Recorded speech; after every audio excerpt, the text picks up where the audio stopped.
20h l'invité, c'est jusqu'à 21h en direct sur Fréquence ESJ. 20h sur Fréquence ESJ, It's and Talk. Bonsoir, bienvenue à tous dans 20h l'invité, votre rendez-vous politique du mardi soir. Très contente de vous retrouver en cette nouvelle année. Toute l'équipe de Fréquence ESJ se joint à moi pour vous présenter ses meilleurs vœux. Et pour commencer l'année, notre invité ce soir est Rémi Féraud, sénateur socialiste de Paris. Bonsoir Rémi Féraud. Bonsoir. Merci d'avoir accepté notre invitation. Au programme ce soir, la campagne de vaccination qui doit s'accélérer. Ce matin, le ministre de la Santé a annoncé qu'elle s'élargissait aux pompiers et aux aides à domicile de 50 ans et plus. 300 centres de vaccination vont également être créés d'ici la semaine prochaine. Est-ce la solution pour rattraper notre retard? Faut-il faire plus? On se pose ces questions après s'être attardé sur les conséquences des fêtes de fin d'année. Le nombre d'hospitalisations a augmenté hier pour la 3e journée consécutive. Un 3e confinement dans quelques semaines semble inévitable. 5 jours maintenant que le Royaume-Uni a quitté l'Union européenne, l'accord trouvé in extremis est-il le bon et que va-t-il changer? On voit ça avec vous, Rémi Féraud. On fera également un point sur les raisons justifiées ou non de la présence française au Sahel avec la force militaire Barkhane.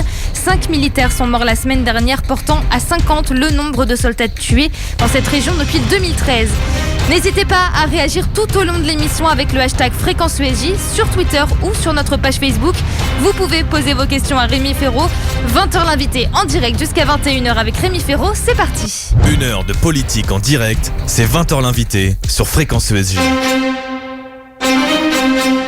Rémi Féraud, on revient dans quelques instants sur votre parcours. Juste avant, la rédaction politique de Fréquence ESJ a l'habitude de sélectionner un mot qui représente une des actualités du jour. Et le mot de ce mardi 5 janvier 2021, c'est fichage. Le Conseil d'État a autorisé le fichage des opinions politiques et des appartenances syndicales par la police et la gendarmerie. Les données de santé seront également fichées au nom de la sûreté de l'État. Des données listées donc dans 3 fichiers dont la prévention des atteintes à la sécurité publique.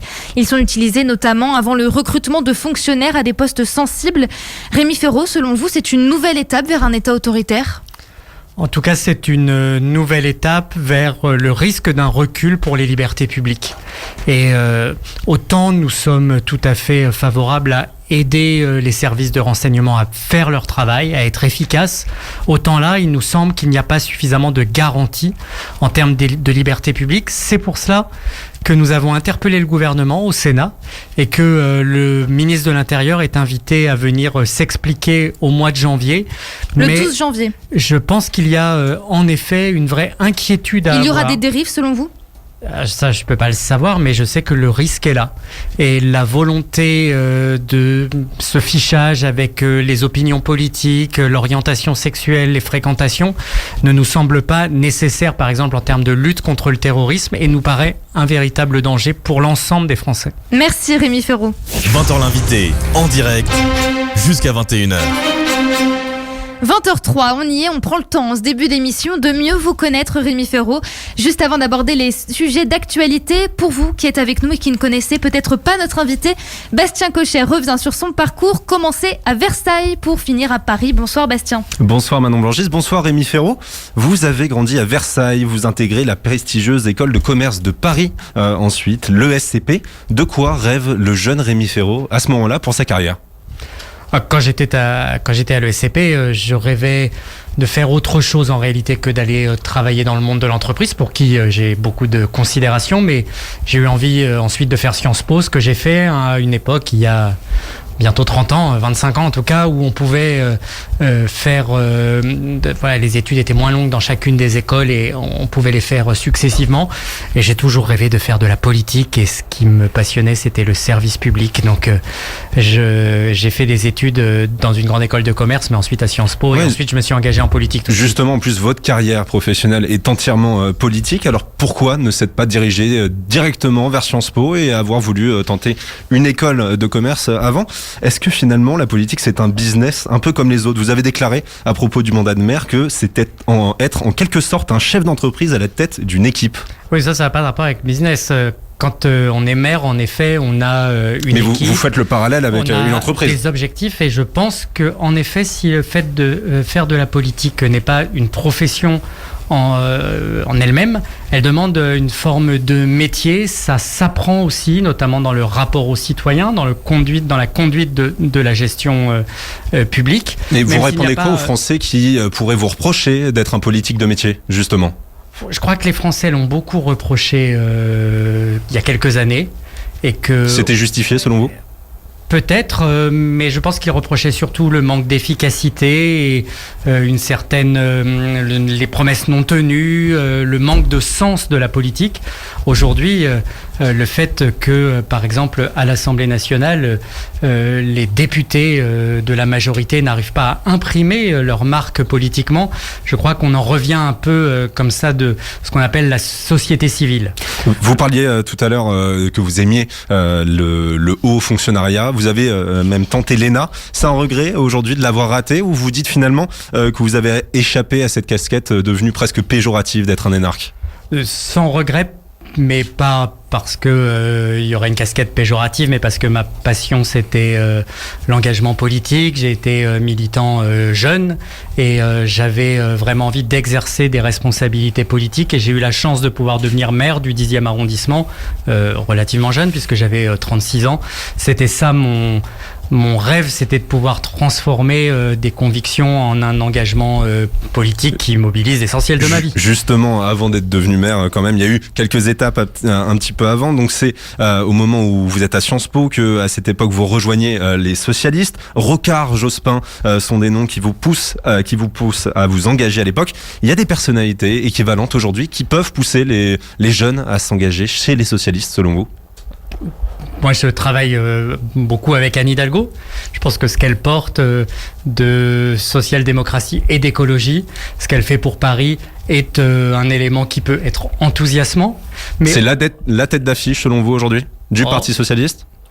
Au-delà du Parti socialiste, de la gauche qui a intégré l'écologie, oui, je crois, mais au-delà des personnes, moi, mon engagement, il s'est fait pour des convictions, pour des valeurs. Et puis, il y a eu des rencontres, et j'ai eu la chance de m'engager peu avant la campagne présidentielle de 1995 de Lionel Jospin, puis avant les législatives de 97, un moment qui a été un moment important et je crois très positif pour la gauche, parce qu'elle a réussi à reconquérir le pouvoir et pour faire des choses importantes qui d'ailleurs sont toujours là aujourd'hui. Je pense aux 35 heures, à la CMU ou au PAX par exemple. On le disait tout à l'heure, avec votre carrière politique, vous avez enchaîné les jobs de responsable comme d'une mairie, d'attaché parlementaire, mais c'est dans la mairie du 10e arrondissement de Paris que vous vous implantez durablement en étant d'abord premier adjoint. Vous assumez donc des responsabilités assez tôt. Vous devenez maire ensuite à 36 ans, quand vous l'avez dit, avec 74,96% des suffrages au second tour. Vous attendiez à une telle popularité en prenant la suite de votre mentor de l'époque, Tony Dreyfus ? Non, je ne m'attendais pas à faire un tel score, mais j'en étais très heureux, très fier. J'ai été aussi très fier que Bertrand Delanoë, qui était maire de Paris et candidat à sa succession en 2008, me fasse confiance alors que j'étais jeune. J'ai d'ailleurs ensuite été le plus jeune maire d'arrondissement. C'est lourd à porter comme héritage ? Non. Quand ça s'est fait naturellement ? Oui, parce que j'avais été premier adjoint avant, parce que je connaissais très bien le 10e arrondissement et qu'en effet, j'avais un lien un peu fusionnel avec mon arrondissement. Et aujourd'hui, je ne suis plus maire, c'est Alexandra Cordebar qui m'a succédé. Mais je reste un Parisien du 10e extrêmement fidèle et impliqué dans l'arrondissement. Il n'y a pas de... Je pense que ce qui est important en politique, c'est aussi cette notion de proximité, mais de vraie proximité. C'est-à-dire de vraies connaissances de son territoire et de ses enjeux et de ses habitants. En 2015, vous étiez encore maire et il y a deux établissements qui sont dans le 10e arrondissement, le Petit Cambodge et le Carillon. Vous êtes donc maire lors des attentats du 13 novembre. Est-ce que cet événement dans votre carrière politique vous a peut-être amené à changer de vision sur des sujets, par exemple la sécurité ? Je ne dirais pas cela comme ça, mais cet événement a été l'événement évidemment le plus marquant de mon mandat de maire du 10e et l'un des événements les plus marquants de ma vie. Je pense à cette soirée du 13 novembre 2015 chaque jour, bien sûr, et ça a été, en tout cas, ça m'a renforcé dans mon engagement, ça a donné à la dimension du mandat de maire d'arrondissement que j'exerçais une dimension tout à fait exceptionnelle. Je n'ai jamais oublié ce moment-là et Je reste extrêmement fidèle à des combats qui pour moi sont essentiels, le combat contre le terrorisme, le combat pour la République, la solidarité avec tous ceux qui nous ont aidés à vaincre Daesh, et je pense aux Kurdes. Enfin, très rapidement, 2017, on en vient aujourd'hui. Vous devenez sénateur de Paris, une ambition qui remonte à loin, puisque vous déclariez déjà en 2011, il faut se fixer des objectifs à sa mesure, et je sais qu'après avoir été maire, d'autres objectifs seront à ma mesure. Je n'exclus aucune responsabilité nationale. C'est fait aujourd'hui, vous êtes sénateur. C'est quoi la prochaine étape pour vous ? On verra. À l'époque, d'ailleurs, je ne savais pas que je deviendrais parlementaire, même si je l'espérais. Il y a toujours l'espoir que la gauche puisse revenir aux responsabilités et d'y participer d'une manière ou d'une autre. Aujourd'hui, en tout cas, moi, je suis très heureux d'être parlementaire. Et en plus, au Sénat, je crois que la deuxième chambre, depuis 2017, montre toute son utilité, puisque je sais qu'on en doutait encore avant. Merci Rémi Ferraud. 20h l'invité, en direct, jusqu'à 21h.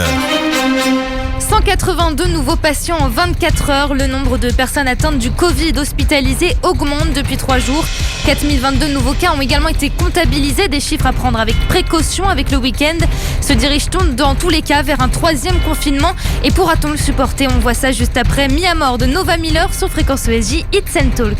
20h14 sur Fréquence ESJ Hits and Talk. Rémi Ferraud, sénateur du Parti Socialiste, est avec nous jusqu'à 21h. Bienvenue, si vous nous rejoignez, sachez que vous pouvez poser vos questions à Rémi Ferraud tout au long de 20h l'invité. Pour ça, il vous suffit d'utiliser le hashtag Fréquence ESJ sur Twitter. Vous pouvez aussi nous envoyer vos questions sur la page Facebook de Fréquence ESJ. On récupère tout ça et on les pose en fin d'émission. 380 nouveaux décès en 24 heures et plus de 4000 nouvelles contaminations. C'est le dernier bilan communiqué par Santé publique France hier soir. Les chiffres sont encore très préoccupants alors que la vis a été desserrée pour les fêtes de fin d'année. La France est-elle donc en passe de vivre un nouveau confinement? Bastien Cochet fait le point avec vous, Rémi Ferraud. Rémi Ferraud, un reconfinement, pour vous, c'est inévitable? Non, je dirais pas ça, mais le risque est grand. Ça paraît mal engagé tout de même. Tous les indicateurs semblent au rouge pour l'instant et ça baisse ou pas selon les régions, mais en tout cas la tendance est tout de même faible. Mais la tendance est très différente suivant les régions. C'est pour ça d'ailleurs que je me demande si il ne faudrait pas davantage décentraliser l'action, faire avec les élus locaux, les maires, pour décider des modalités de confinement qui soient différentes suivant les régions, les métropoles. C'est ce qui commence timidement à être fait c'est déjà ce qui a été fait par les préfets qui ont annoncé dans quelques départements un couvre-feu à 18h. Sur ce point-là, vous êtes d'accord avec le gouvernement? Oui, à partir du moment où c'est fait avec les élus locaux pour s'adapter à la situation sanitaire, je pense que c'est nécessaire. Mais aujourd'hui en France, on est sur un plateau. Malheureusement, cette deuxième vague ne baisse plus. Tout le monde s'attend à ce qu'il y ait probablement une 3e vague, mais je pense qu'il ne faut pas être fataliste. Il faut aussi lutter par les gestes barrières et par la multiplication des tests. Je trouve que le gouvernement n'insiste pas suffisamment sur les tests et n'incite pas suffisamment les Français. Mais ça justement, c'est ce qu'on est censé faire depuis plusieurs semaines. Alors qu'est-ce qui ne fonctionne pas? Où est-ce que l'on doit fournir des efforts supplémentaires? Il y a aussi des pays où la situation est beaucoup plus difficile qu'en France en ce moment, alors qu'elle était beaucoup plus difficile en France au début de l'automne. On a loupé des choses au début de l'automne. Souvent le gouvernement est en retard. Mais là, aujourd'hui... Vous trouvez qu'il a fait mieux ? En tout cas, sur le système de tests, le gouvernement et l'ensemble du système de santé a fait mieux. Ce qui ne marche toujours pas suffisamment bien, c'est le tester, tracer, isoler. Et puis maintenant, on rentre dans une phase de vaccination sur laquelle la France entre en retard et trop lentement. Je suppose on aura l'occasion de parler de la vaccination plus largement. Fataliste sur une 3e vague rapide. Essayons de tenir le plus longtemps possible. Alors, il faut remettre les chiffres un petit peu en contexte. On l'a dit, 380 nouveaux décès en 24 heures, 4000 nouvelles contaminations. Ça, c'est les chiffres du lundi soir, donc ils sont toujours un petit peu modifiés par le fait que certains établissements soient fermés le week-end ou ne donnent leurs résultats qu'ensuite. La semaine dernière, il y avait encore plus de 11 000 contaminations par jour en moyenne et 300 décès par jour. Dans les prochains jours, les épidémiologistes prévoient de fortes conséquences des fêtes de Noël. Vous avez peur aussi qu'il y ait une aggravation encore très nette? Je le crains notamment dans les régions où la tendance est déjà mauvaise, mais nous verrons bien. Donc plutôt dans l'est de la France ? Nous ne pouvons que constater ces chiffres pour les fêtes qui viennent de se passer? Est-ce qu'il faut prendre des mesures de confinement plus fortes? En tout cas, il faudra voir quelle est la tendance suite aux fêtes, suite à ces vacances. Parce que vous regrettez qu'on ait lâché du lest pour Noël? On n'en a franchement pas beaucoup lâché. Il y a quand même eu beaucoup de déplacements en France, il n'y a pas eu de couvre-feu le soir de Noël. Il y a eu aussi beaucoup de fêtes qui ont eu lieu de façon illégale en France. En tout cas, je ne regrette pas pour le soir de Noël. Pour vous, c'était important d'avoir ce moment de se réunir. Ça me semble très important. Je pense que je vois aussi que beaucoup de Français se sont testés avant notamment de voir les grands-parents, etc. Je pense que ça, c'est positif. Je pense que le soir du 1er de l'an, beaucoup de jeunes se sont réunis notamment pour faire la fête, des groupes d'amis aussi. Nous verrons bien les conséquences. Même si le couvre-feu a été particulièrement bien respecté. Même si les conséquences, Bretagne est une exception. Même si les conséquences venaient à être dramatiques, vous ne le regretteriez pas? Il y a eu couvre-feu le soir du jour de l'an. Ensuite, oui, bien sûr. Mais il y a eu quand même beaucoup de déplacements pour Noël, une grande circulation du virus dans la France. Vraiment aucun regret, même si on découvre dans quelques semaines, parce que c'est dans les prochains jours qu'on verra vraiment l'incidence. On verra. Je pense que les Français sont quand même particulièrement raisonnable et ce qu'il faudrait aujourd'hui maintenant, c'est que la vaccination ne soit pas un marathon mais bien aujourd'hui une course de vitesse avec le nouveau variant du virus et le risque de troisième vague. Mais justement, le nouveau variant du virus. Hier, Boris Johnson, le Premier ministre britannique, a annoncé le reconfinement de l'Angleterre, faisant suite à celui de l'Écosse. Là-bas, le nombre de cas par jour a dépassé la barre des 50 000 la semaine dernière, donc quand même bien plus qu'en France. Mais tout de même, est-ce que ce serait absurde en France d'adopter la même stratégie pour vous? C'est-à-dire de fermer les écoles tout de suite, parce qu'en fait c'est cela la différence. Je ne pense pas qu'il faille le faire tout de suite, non. Et également les commerces non essentiels. Je ne pense pas qu'il faille le faire tout de suite, mais il faut se réserver la possibilité de le faire en fonction de l'évolution de l'épidémie. Mais est-ce que pour un gouvernement à qui qu'on accuse souvent d'être en réaction, d'avoir toujours un coup de retard, est-ce qu'il ne faudrait pas des mesures plus préventives? Martin Hirsch, directeur de la PHP, a confirmé que la mutation virulente du SARS-CoV-2, la souche anglaise, était déjà présente en région parisienne. Face à un virus plus contagieux à 50 ou 70%, on ne devrait pas prendre plus de mesures préventives? Il y a des mesures préventives qui existent. Moi, je pense qu'il faudrait d'abord accélérer là sur la vaccination. Elles sont suffisantes selon vous? Ça ne sera pas suffisant pour l'empêcher et se réserver évidemment le droit de prendre des mesures de confinement plus drastiques, comme c'était le cas au printemps, si c'est nécessaire. Mais il faut aussi, là je crois, aujourd'hui, privilégier le maintien d'un maximum d'activités économiques possibles et de la scolarisation des élèves. Et puis, ne pas avoir de paroles définitives. Comme souvent les ministres ont trop des paroles définitives. Il faut pouvoir dire, un peu comme Angela Merkel sait le faire. À ce stade, je pense qu'il ne faut pas le faire, mais nous verrons la semaine prochaine. Ne pas être... faire en fonction de ce qu'on sait au moment où on le sait. Alors, et aujourd'hui, je ne pense pas que le taux de contamination nécessite, par exemple, à Paris, d'arrêter l'école. Mais peut-être que dans 10 jours, ce sera le cas. Il y a la prévention et la sanction. On parlait tout à l'heure de la rave party rennaise. La rave party a eu lieu sur plusieurs jours. Elle n'a pas été arrêtée directement par les forces de l'ordre. Vous auriez aimé un peu plus de poigne de la part de l'exécutif? En tout cas, un peu plus d'efficacité. C'est pas forcément une question de poigne, c'est une question d'efficacité. Et quand il y a quelque chose qui est raté, quand il y a un loupé, en général, le ministre de l'Intérieur, Gérald Darmanin, le compense, entre guillemets, par une multitude de tweets à poigne. Mais la réalité, c'est que l'État s'est fait déborder et n'a pas réussi à interrompre la rave party plus tôt.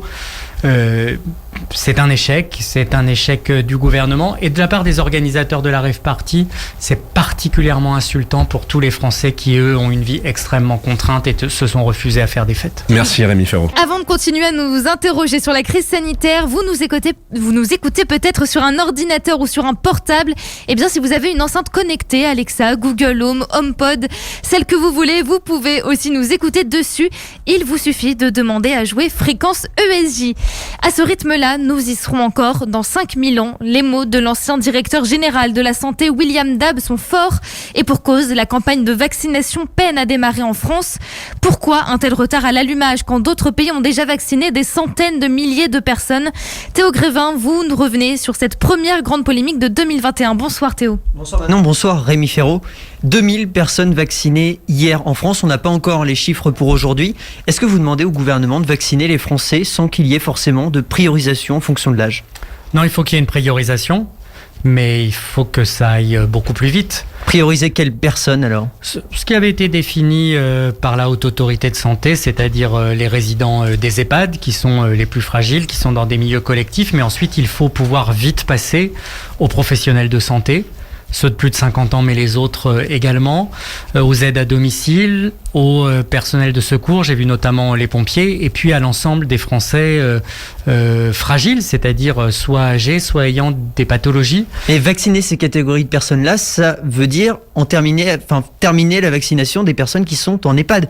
Or, on voit que ça prend énormément de temps. Comment on fait? C'est pour ça que ça n'est pas possible et qu'il va falloir changer de braquet. Écoute, moi, je suis parlementaire. Lorsque nous avons interrogé le ministre de la Santé au Parlement en octobre, novembre, décembre, la seule réponse que nous avions à toutes nos questions, c'était pas de polémique inutile, la France est prête. Répété plusieurs fois par le Premier ministre, par le ministre de la Santé.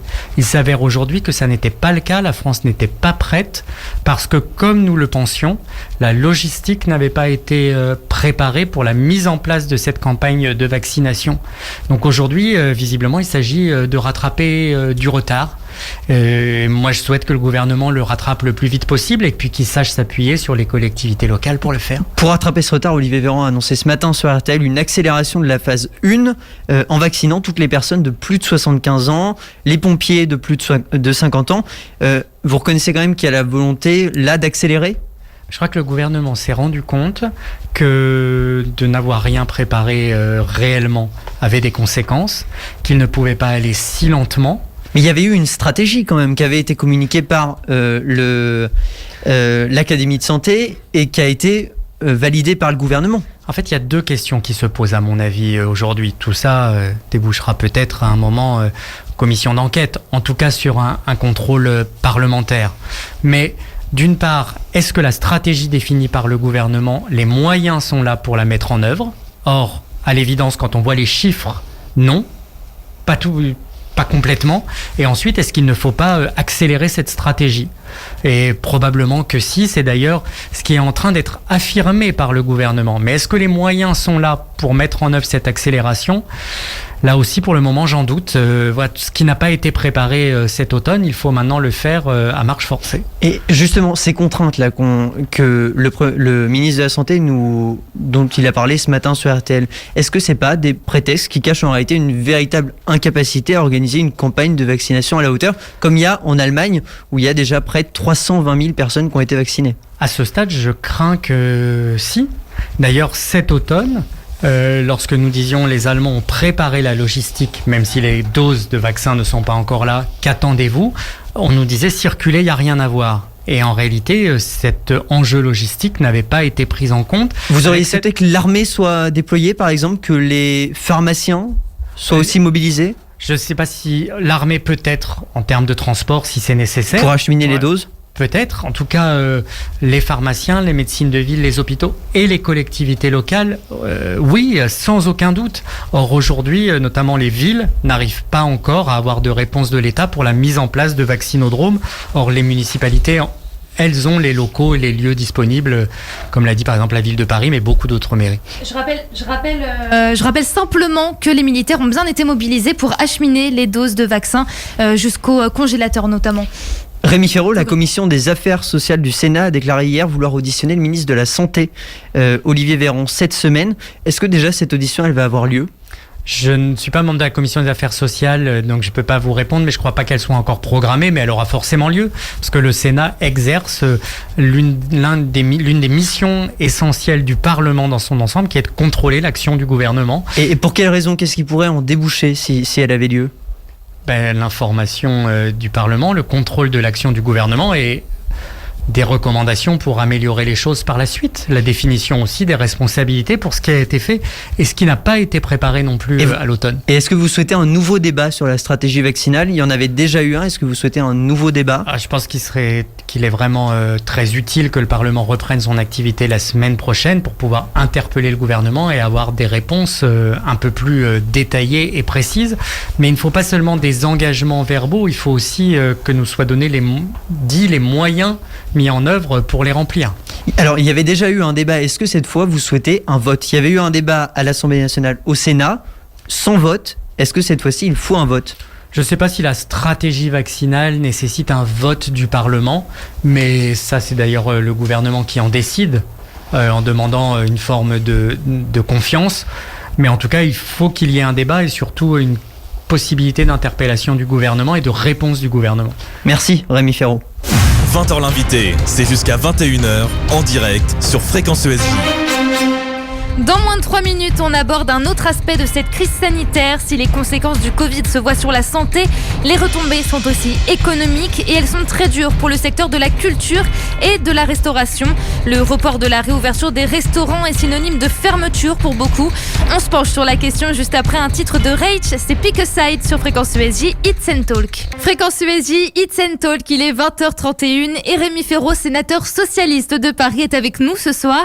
Et si vous avez manqué le début de 20h l'invité ou que vous souhaitez réécouter les autres émissions, pas de souci, elles sont toutes disponibles en podcast sur Spotify, Deezer, Apple Podcast ou encore Stitcher. 1 million de pauvres en plus générés par la crise sanitaire, c'est le chiffre alarmant qu'ont communiqué les associations de lutte contre la pauvreté. À cela s'ajoutent les 300 000 sans-abri, mais aussi tous les employés des secteurs impactés depuis mars dernier. Ces derniers voient leurs revenus diminuer. Quelles propositions pour y faire face, Théo Grévin ? Rémi Ferraud, est-ce que les conséquences économiques de cette crise sanitaire peuvent provoquer plus de morts que le coronavirus lui-même ? Oui. Parce que cette crise économique et sociale est d'une ampleur sans précédent depuis la libération, qu'elle aura aussi des conséquences psychologiques très fortes et puis qu'elle fait exploser la pauvreté. Donc je ne sais pas si cela peut se comptabiliser en nombre de morts, mais en tout cas en termes de drame social et de très grandes difficultés que vivent des millions de nos concitoyens, oui, bien sûr que la crise sociale est aussi grave que la crise sanitaire. On en est à, selon les derniers recensements, 300 000 SDF, 10 millions de pauvres en France selon donc les derniers chiffres. Est-ce que vous savez ce qu'un Français doit gagner par mois pour être considéré comme pauvre ?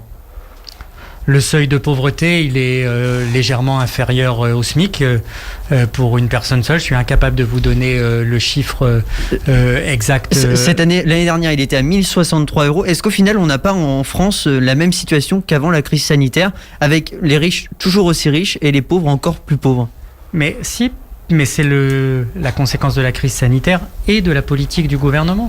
Ce que nous demandions, nous, au gouvernement, je parle des socialistes, c'est à la fois de financer le chômage partiel, les aides... Ce qui a été fait. Oui, les aides économiques d'urgence, notamment pour les secteurs qui sont extrêmement impactés par la crise. Vous parliez de la restauration tout à l'heure, ou de la culture, ou du tourisme. Mais nous demandions aussi de faire beaucoup plus dans la lutte contre la pauvreté et de mettre davantage à contribution les plus hauts revenus, les grandes entreprises, ceux qui pendant cette crise n'ont pas de difficultés matérielles particulières. Or, toute la politique du gouvernement consiste à considérer comme non négociable, par exemple, la suppression de l'ISF ou les impôts, la baisse des impôts des plus grandes entreprises. Donc, il aurait fallu des aides supplémentaires ? Pour lutter contre la pauvreté et cibler les aides sur la pauvreté, oui, c'est d'ailleurs pour ça que nous revendiquons et que nous ne cesserons pas de le faire, une dotation d'autonomie jeunesse qui permette d'étendre les minima sociaux aux 18-25 ans et aux étudiants dont beaucoup sont dans une situation dramatique. Alors, il y a quand même eu des aides déployées par l'État, une garantie de ressources de 900 € par mois, une prime pour les demandeurs d'emploi et ceux qui touchent le RSA, une aide aux moins de 26 ans, là encore... pendant cette crise sanitaire, c'est pas suffisant ? Non, parce que par exemple, je ne dis pas que rien n'a été fait. Et tout ce qui a été fait, nous l'avons approuvé. Je parle en termes d'aide sociale. Ce que nous reprochons, par exemple, c'est que le chômage partiel ne soit pas pris en charge à 100% pour les plus bas revenus, ou la part la plus basse des revenus, jusqu'à par exemple 2 ou 2 fois et demi le SMIC. Nous disons aussi que l'aide aux étudiants, ça ne peut pas être 150 € au mois de décembre, une seule fois. Il faut que ce soit combien ? On ne vit pas qu'un seul mois, il faut que ce soit tous les mois un complément des APL, puisque c'était ce qui a été retenu pour permettre aux étudiants de passer ce cap, notamment quand ils ont perdu le boulot qui accompagnait leurs études. Mais Rémi Ferraud, est-ce que tout simplement on n'a pas les moyens d'aider tout le monde ? Bien sûr que si, ça n'est pas une question de moyens, parce que quand il s'agit de baisser de 10 milliards d'euros les impôts de production, on en a les moyens. Quand il s'agit de dire... Donc c'est juste les mauvais choix qui sont faits. Ce sont des choix incomplets. Toutes les mesures économiques et sociales prises, presque toutes, sont tout à fait pertinentes et nécessaires, et le chômage partiel a été une très bonne mesure, mais il reste des trous dans la raquette. Et il y a une forme d'indifférence gouvernementale à ces publics les plus en difficulté, non pas dans le discours parce qu'ils disent qu'ils le savent, et Emmanuel Macron parle des jeunes en difficulté, le Premier ministre parle de pauvreté, mais il refuse de prendre des mesures à la hauteur pour des raisons d'ailleurs très idéologiques. Est-ce que vous êtes favorable à un revenu universel pour chaque Français de plus de 18 ans ?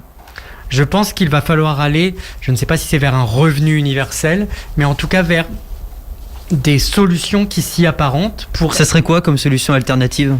Là-dessus, il faut y travailler. Il faut y travailler avec les départements pour voir comment en réalité mettre en place ce revenu universel qui évite aux gens de tomber dans la pauvreté lorsqu'ils ont des moments de difficulté. Il faudrait qu'il soit combien ce revenu universel ?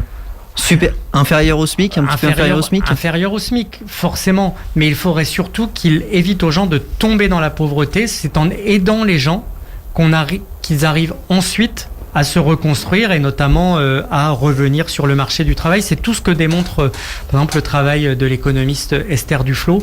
En aidant davantage les gens, on n'encourage pas la paresse, on encourage leur possible réintégration. Et en ce moment, alors que le chômage est en train d'exploser, penser que d'augmenter les aides sociales va augmenter le chômage lui-même, c'est totalement aberrant. Rémi Ferraud, les restaurateurs font partie des dégâts collatéraux de cette crise. Pas de réouverture le 20 janvier. Est-ce que, comme les restaurateurs, vous estimez qu'Emmanuel Macron a privilégié les fêtes de Noël aux dépens de cette profession ? Non, c'est pas ce que je dirais. Mais si les indicateurs épidémiques repartent et que c'est à cause de ça que les restaurateurs ne peuvent pas rouvrir, c'est comme ça qu'on peut le traduire. Non, parce que franchement, les fêtes de Noël, les Français ont eu le droit de ne pas avoir de couvre-feu un soir. Ce sera le seul soir d'ailleurs sur plusieurs mois. Mais c'est un soir où plusieurs générations se sont retrouvées. Le soir de Noël. Non, je ne crois pas que ce soit le sujet. La situation, elle est vraiment très très difficile pour les restaurateurs. Dans tous les cas, ils n'auraient pas rouvert, selon vous ? Je ne pense pas, en effet, qu'ils auraient pu rouvrir. Je pense aussi qu'il faudra, notamment quand les beaux jours vont revenir, refaire pour qu'ils puissent avoir des terrasses, etc. Ce qu'avait fait la ville de Paris, refaire un travail tout à fait important. Il faut les aider à tenir pour qu'il n'y ait le moins de faillites possible dans les mois qui viennent et qu'ils puissent ensuite redémarrer leur activité. Là-dessus, je dois dire, le gouvernement a mis en place des aides qui sont jamais suffisantes, mais qui sont non négligeables et vraiment importantes. Et je pense que la France a bien fait. Merci Théo Grévin. 20h l'invité, en direct jusqu'à 21h sur Fréquence ESJ. J+5, le Royaume-Uni est enfin sorti de l'Union européenne. Un accord sur le Brexit a finalement été signé à la dernière minute entre les deux parties. Mais si des accords commerciaux ont bien été trouvés, de nombreuses zones d'ombre restent encore à être clarifiées, notamment sur les questions migratoires. Axel Rebaud, bonsoir. Bonsoir Manon Blangis. Rémi Ferraud, bonsoir. Les pro-européens prédisaient pour le Royaume-Uni une récession immédiate suite au Brexit. Ce scénario catastrophe ne s'est finalement pas produit. Est-ce que les Anglais ont finalement eu raison ? Si, le Royaume-Uni est en récession, mais comme notre pays et comme les autres pays européens, pour des raisons de crise sanitaire. C'est vrai que ce Brexit intervient dans un contexte qui était absolument imprévisible. Je pense que les Britanniques ont eu tort, mais c'est le choix du peuple britannique dans son vote. Et pourtant, la réaction en chaîne qui était prédite par les pro-Union européenne finalement, elle ne s'est pas vraiment déroulée comme il l'avait prédit. Les Britanniques ont obtenu l'accord qu'ils souhaitaient. Après des mois, même des années de négociations, ils ont pu continuer à négocier tant qu'ils n'avaient pas l'accord qu'ils désiraient. Ils ont repris leur souveraineté sur leur territoire et leur politique commerciale. En quoi est-ce que la France et le reste de l'Union européenne est gagnante là-dedans ? Les autres pays européens n'ont pas perdu leur souveraineté eux-mêmes. Je pense que la souveraineté retrouvée par les Britanniques s'avérera vite assez illusoire dans la mondialisation. Mais ce qu'a gagné l'Europe dans ce moment très difficile, c'est que le départ d'un grand pays comme la Grande-Bretagne n'a pas conduit et ne semble pas conduire vers une explosion ou un délitement de l'Union européenne. C'était d'ailleurs tout le challenge et la réussite de Michel Barnier, le négociateur pour l'Union européenne, c'est que l'Europe est restée unie et a pu imposer des conditions qui étaient les siennes aux Britanniques dans cette négociation, parce que certes l'Europe avait besoin d'un accord, mais les Britanniques en avaient encore plus besoin, et c'est ce qui est intervenu. Un accord qui conclut d'ailleurs à ce que les Britanniques respectent l'ensemble des normes européennes en matière commerciale. Là où Pourtant, si l'Union européenne avait voulu être plus ferme, est-ce qu'on n'aurait pas dû mettre un terme aux négociations bien plus tôt, Rémi Féraud ? Parce qu'on a quand même mis plus de 4 ans à trouver cet accord au final. Oui, mais... Est-ce qu'on peut vraiment dire que c'est une victoire des Européens par rapport aux Britanniques ? C'est une victoire de l'intérêt général. C'était l'intérêt et des Britanniques et des Européens. Donc tout le monde gagne ? Par rapport au fait qu'il n'y ait pas d'accord, oui. Et je pense que la situation économique est déjà tellement difficile qu'il n'était presque pas possible qu'il n'y ait pas d'accord. Mais s'il n'y avait pas eu d'accord, la plus grande difficulté aurait été pour les Britanniques. Et l'Union européenne a eu raison de vouloir négocier jusqu'au bout la possibilité d'un accord. Vous l'avez dit tout à l'heure, Rémi Féraud, vous ne craignez absolument pas qu'il y ait un Frexit en France. Vous pensez vraiment à la solidarité européenne ? Non, je ne dis pas que je ne le crains pas. Je dis que ça n'est pas du tout un délitement qui a été engagé, en tout cas à court terme, par le départ de la Grande-Bretagne. Mais c'est une possibilité qui vous inquiète quand même, un regain d'un discours populiste et souverainiste ? Oui, parce que la passion européenne, elle a beaucoup diminué ces dernières décennies. On l'a vu particulièrement au moment du référendum en France en 2005, parce que l'Union européenne souvent a perdu de son sens pour les citoyens. Je pense même qu'aujourd'hui, c'est le départ de la Grande-Bretagne à redonner finalement peut-être un peu plus de corps à l'idée européenne, le plan de relance européen aussi face à la crise, l'affrontement géopolitique peut-être aussi entre les États-Unis, la Chine. Mais bien sûr que le risque de sortie d'autres pays de l'Union européenne, et y compris la France. On parle des risques, de la crainte que ça pourrait être de nouveaux pays qui sortent de l'Union européenne. Aujourd'hui, en fait, ils sont où les arguments pour dire qu'il faut absolument rester dans l'Union européenne, puisqu'on le voit, lorsqu'un État comme la Grande-Bretagne veut sortir de l'Union, elle peut rester quand même dans l'Union tant qu'ils n'ont pas trouvé un accord qui satisfait tout le monde. En fait, il est où le vrai danger de sortir de l'Union européenne pour la France ? C'est quoi les arguments du Parti socialiste aujourd'hui ? Le danger de sortir de l'Union européenne, si la France sort de l'Union européenne, d'une certaine manière, je ne suis pas sûr qu'il reste une Union européenne. C'est un des pays fondateurs. Donc, ça veut dire quoi ? Ça veut dire qu'on porte tout à bout de bras, nous ? Je pense que notamment le couple franco-allemand, c'est le moteur originel de la construction européenne, et ça reste un élément déterminant. Mais si chaque pays européen chacun retrouve non pas sa souveraineté parce qu'il ne l'a pas perdue, mais son isolement par rapport à ses voisins européens, ce sera un affaiblissement terrible. Je pense même que, mais je pense que cela n'interviendra pas, parce que ce n'est pas non plus le sens de l'histoire. Je pense que le sens de l'histoire, c'est qu'à un moment, l'Union européenne prenne beaucoup plus en charge les vraies problématiques des Européens, notamment économiques et sociales. Peut-être d'ailleurs que la sortie de la Grande-Bretagne de l'Union européenne fera qu'un pays qui était assez bloquant par rapport aux avancées européennes n'est plus là pour bloquer. Et par ailleurs que ça fait une alerte, et on le voit avec le plan de relance européen. Sur la question des migrations, elle est assez préoccupante. La ministre de l'Intérieur britannique, Priti Patel, a répété sa volonté de reprendre le contrôle des frontières du pays. Est-ce que la France doit s'en inquiéter de cette politique très stricte sur ces frontières. Si encore les Britanniques voulaient reprendre le contrôle de leurs frontières, ça veut dire qu'on mettrait fin au traité du Touquet, signé entre la France et la Grande-Bretagne 2003, je crois, en tout cas au début des années 2000, et qui de fait délocalise la frontière britannique en France.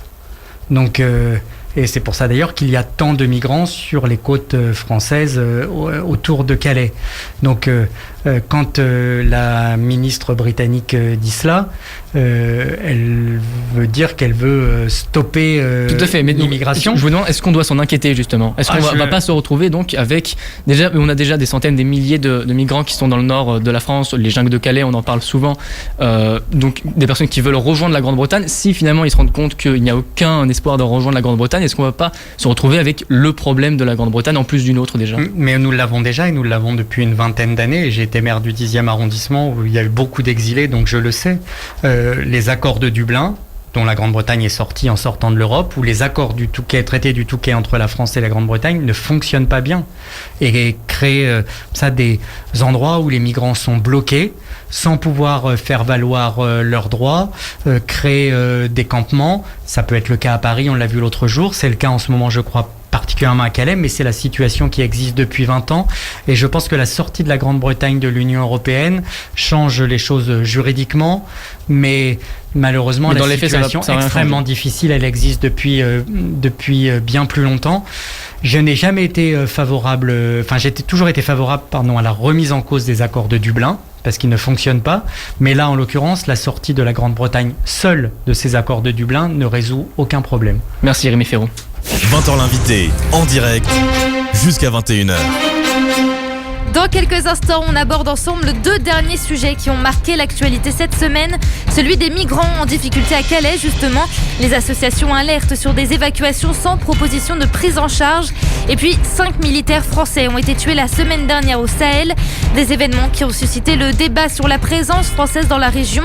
On voit ça avec vous, Rémi Ferro. Et tout de suite, on écoute Set Fire to the Rain d'Adèle sur Fréquence ESJ, It's and Talk. 20h50 sur Fréquence ESJ, It's and Talk. C'est la dernière ligne droite avec vous, Rémi Ferro, sénateur du Parti Socialiste. L'émission sera disponible en vidéo simplement sur la chaîne YouTube de Fréquence ESJ si vous souhaitez la revoir ou la découvrir. 2 sujets en un pour finir. La branche du Sahel d'Al-Qaïda revendique l'attaque qui a coûté la vie de 2 soldats français de l'opération Barkhane samedi dernier et 3 autres la semaine encore avant. De plus en plus de personnes demandent le retrait des troupes françaises du Sahel. Également en France, entre 400 et 800 migrants vivent toujours dans des conditions extrêmement difficiles à Calais. Plusieurs associations dénoncent une absence de prise en charge par le gouvernement, Axel Rebaud. Rémi Ferro, est-ce que la France doit, oui ou non, se retirer de l'opération Barkhane? Pas rapidement et pas aujourd'hui ou pas demain. Mais cette opération Barkhane qui a été décidée en 2013-2014 au Sahel, elle était absolument indispensable pour soutenir les États africains et dans la lutte contre le terrorisme et éviter que ne se constituent des foyers djihadistes extrêmement importants qui sont certes éloignés mais dont la présence, l'activité représente aussi une menace pour nous-mêmes et on l'a vu avec Daesh au Moyen-Orient.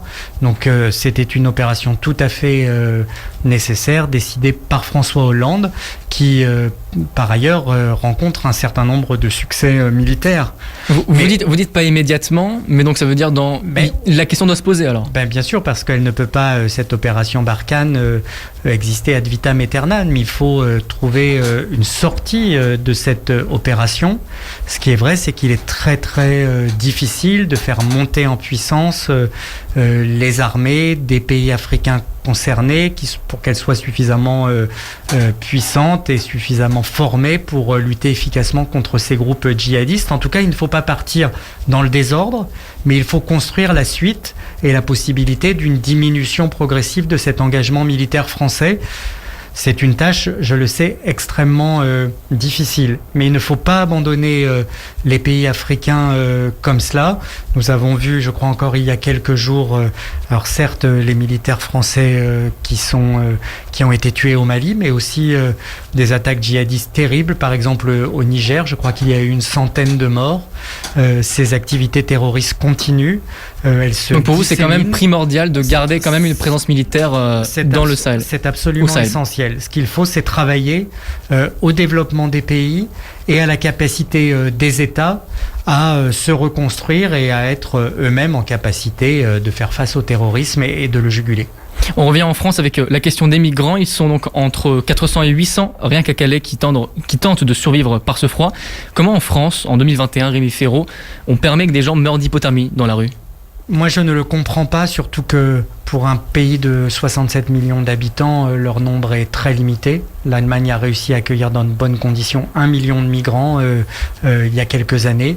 Ces problèmes perdurent depuis maintenant près d'une vingtaine d'années, depuis la fermeture du camp de Sangatte par Nicolas Sarkozy lorsqu'il était ministre de l'Intérieur, autant que je me souvienne. Mais qu'est-ce que ça veut dire sur la France ? Ça veut dire qu'aujourd'hui, c'est pas la priorité de s'occuper de ces hommes et même de ces mineurs ? Ça veut dire que la volonté politique manque pour héberger des personnes qui sont à la rue ou dans des campements de fortune. Et on l'a vu l'autre jour, place de la République, lorsque les migrants sont venus place de la République pour dire nous sommes là, nous existons et nous sommes à la rue. La réaction a été uniquement policière. Donc, comme d'habitude, le gouvernement fait des choses pour l'hébergement, mais il ne fait pas assez, alors que le nombre de migrants qui aujourd'hui ne sont pas hébergés est important. Mais tout à fait à la mesure des pouvoirs publics. C'est justement ce que dénoncent les plusieurs associations comme Utopia 56 ou le Secours Populaire, que la réponse soit toujours policière. On a d'ailleurs des témoignages de Juliette Delaplace du Secours Populaire qui parle des tentes qui sont confisquées, parfois même lacérées. Est-ce que ça vous choque qu'on demande donc une réponse si violente, mais qu'en fait on n'offre rien du tout derrière ? Oui, parce que pour héberger par ailleurs ces personnes. On ne résout pas les problèmes. On demande à la police de faire un travail inhumain qui n'est pas celui qu'elle devrait avoir à faire, plutôt que d'héberger des gens qui de toute façon sont là, et là en ce moment sont dans le froid, constituent des campements. Et comment on fait aujourd'hui, Rémi Féraud, pour les aider ? Il y a beaucoup d'associations qui leur viennent en aide. Oui, mais est-ce qu'on ne devrait pas avoir une réponse étatique justement à cette question ? Bien sûr que si, il faut héberger les personnes quand elles sont là et faire étudier leur dossier. Il faut bien voir que d'ailleurs parmi les gens qui sont à la rue dans les campements, certaines sont en situation régulière et devraient être hébergées dans des centres d'accueil de demandeurs d'asile. Il y a cette volonté de jamais se situer à la hauteur du problème et de toujours laisser des gens à la rue qui amènent à des situations humanitaires dramatiques, soit à Paris, soit en banlieue parisienne, soit à Calais en ce moment. Merci Axel Rebaud. Rémi Féraud, on fait le tour de l'actualité à venir cette semaine. Dans 1 minute, juste avant, on a sélectionné une question d'un auditeur, d'une auditrice même, puisque c'est Océane qui vous demande quel est l'avenir du PS aujourd'hui.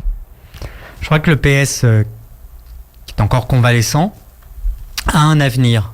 Il a un avenir parce que il porte l'ambition, la revendication de justice sociale, qui en a particulièrement besoin, et qu'il a été capable de montrer qu'il était capable d'intégrer l'écologie à cette ambition de justice sociale, et qu'il était le parti de gauche qui avait la volonté de rassemblement. Pour le porter cet avenir, il faut le transformer, le Parti Socialiste aujourd'hui ?